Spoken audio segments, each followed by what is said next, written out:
છે તમારા હિન્દુસ કિચનમાં।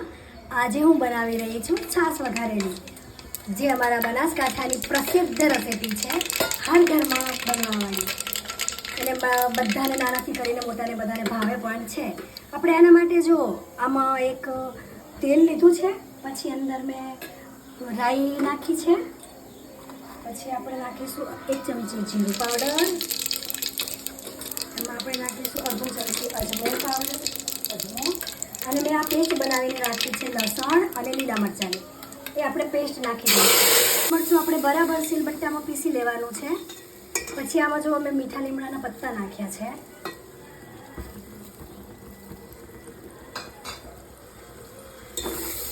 આપણે લસણ, લીલું મરચું અને મીઠું લીમડું બધું બરાબર સરસ ચડવા દેવાનું છે। ધીમે ધીમે આપણે બધા મસાલા એડ કરીશું। આમાં મેં 1 ચમચી હલ્દી પાવડર, આમાં સૂકું મરચું થોડું વધારે જરૂર પડે, હળદર અને મરચાંની વધારે જરૂર હોય આમાં। એટલે મેં 3 ચમચી જેટલું સૂકું મરચું નાખ્યું છે, અને મીઠું તમારા સ્વાદ અનુસાર તમે નાખી શકો છો।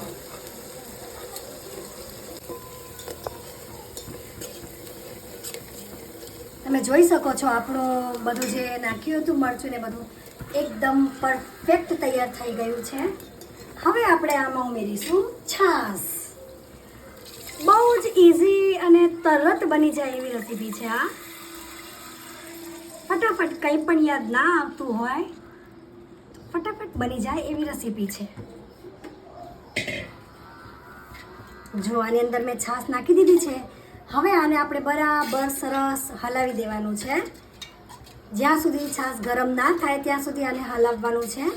કન્ટિન્યુ હલાવતા રહેવાનું છે, કારણ કે જો તમે આને છોડી દેશો ને તો એ છાશમાં કળીઓ પડી જશે, મતલબ ફાટી જશે, તો આપણને એનો ટેસ્ટ બિલકુલ સારો નહીં લાગે।